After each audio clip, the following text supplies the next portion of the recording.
Hi guys, வணக்கம் guys. இன்னைக்கு match டே, செம மேட்ச் இருக்குது இன்னைக்கு.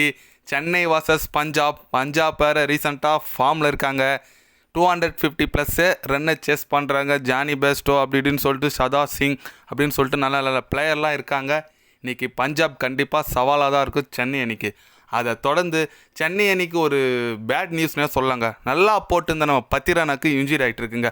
லாஸ்ட் மேட்ச் அவர் 2 ஓவர் தான் போட்டார். அவருக்கு ஆல்ரெடி கொஞ்சம் இன்ஜுரி இருக்கிறதுனால சரியாக அவரால் பாலும் போட முடியல. போன மேட்ச் கொஞ்சம் அதிகமாகிட்டு இருக்கிறனால இந்த மேட்ச் அவர் விளையாடுறது சந்தேகம்னு சொல்லிட்டு அஃபிஷியலாக விட்டுருக்காங்க சென்னை மேனேஜ்மெண்ட் கிட்டேருந்து. ஏன்னா நல்லா போட்டு இந்த பிளேயருங்க, டெத்தெல்லாம் சூப்பராக போட்டு இந்த பிளேயர், அவருக்கு இந்தமாரி இன்ஜுரி ஆகிருக்குது ரொம்ப வருத்தமாக தான் இருக்குது. ஏன்னு கேட்டிங்கன்னா இந்த சீசன் நம்ம சென்னை அணி வின் பண்ணுறது முக்கியமான காரணம்லாம் பார்த்தீங்கன்னா நம்ம ருத்ராஜோட பேட்டிங் சொல்லலாம், நம்ம துபையோட பேட்டிங் சொல்லலாம். போலிங் தரப்பில் போனீங்கன்னா கண்டிப்பாக பத்திரனோட பங்களிப்பு நிறையவே இருக்குங்க. ஏன்னு கேட்டிங்கன்னா டெத்தெல்லாம் நிறைய போட்டிருக்காருங்க. நம்ம பத்திரனா, முஸ்தபிசுர் ரஹ்மான் நல்லா ஃபுல் டீம் எஃபெக்ட் போட்டிருக்காங்க.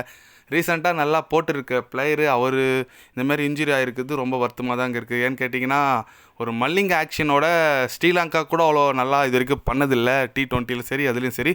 ஆனால் சென்னை அணிக்கோசரம் ரொம்ப நல்லாவே பண்ணியிருக்காரு. நிறைய மேன் ஆஃப் த மேட்ச்லாம் கூட வாங்கியிருக்காரு. அவருக்கு இன்ஜுரி ஆகிருக்குது ரொம்ப வருத்தமாக இருக்குங்க. கண்டிப்பாக ஒரு மீண்டும் நல்ல இன்ஜுரியிலேருந்து ரெக்கவர் வரணும் நான் கண்டிப்பாக இது பண்ணிக்கிறேங்க. ஆனால் ஒரு நல்ல பவுலர், கண்டிப்பாக வேர்ல்டு கப் வேறு வருதா, அதனால் ஸ்ரீலங்காவுக்கும் இவர் இல்லாதது ஒரு பெரிய ட்ராபேக்காக கூட இருக்கலாம். இவர் இன்ஜுரி கிளியர் ஆகிட்டு இந்த ஒரு மேட்ச் ரெஸ்ட் எடுத்துக்கலாம். இந்த மேட்ச் விளையாடலாம், ஆனால் அவர் விளையாடினார்னா காயம் ஒன்றும் அதிகமாகிடும்னு சொல்லியிருக்காங்க. அதனால் இந்த மேட்ச் அவருக்கு ரெஸ்ட்டு கொடுக்கறதா பேசிகிட்டு இருக்காங்க. அவருக்கு பதிலாக நம்ம இங்கிலாண்டின் இப்போ ரீசெண்டாக கான்வேக் பதில் எடுத்த ரிச்சர்ட் கேல்சனை அணியில் சேர்க்கறதுக்கு பேசிகிட்டு இருக்காங்க.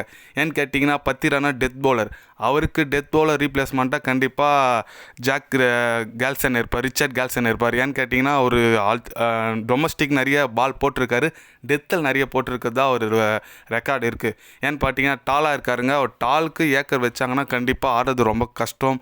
அதனால் அவரை பிளேயிங் லெவலில் இறக்கிறதுக்கு நீங்கள் மேக்ஸிமம் நிறைய சான்ஸ் இருக்குது. ஏன்னா வேறு ஆப்ஷன் இல்லைங்க, வேறு யாரும் போகிற மாதிரி தெரியல. ஃபாரினர் இவர் தான் இருக்கார், நல்ல பவுலரு. அதனால் இவரோட பந்து கண்டிப்பாக இன்றைக்கி ரொம்ப எஃபெக்ட்ஃபுல்லாக இருக்குங்க. ஏன்னு கேட்டிங்கன்னா இவரோட பந்து அவ்வளோ ஆடி இருக்க மாட்டாங்க மற்ற பேட்ஸ்மேன். அது இல்லாமல் டெபியூட் மேட்ச் வேறு சென்னை அன்றைக்கி கண்டிப்பாக இன்றைக்கி ஒரு பெர்ஃபார்மன்ஸ் பார்க்க வேண்டியதாக இருக்கும்.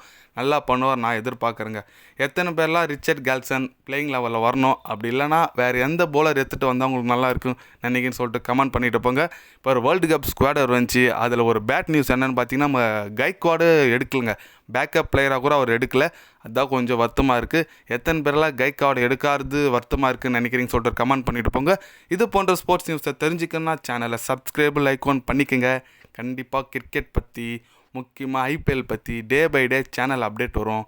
மறக்காமல் சப்ஸ்கிரைப் மட்டும் கொஞ்சம் பண்ணி வச்சுக்கோங்க. நன்றி, வணக்கம்.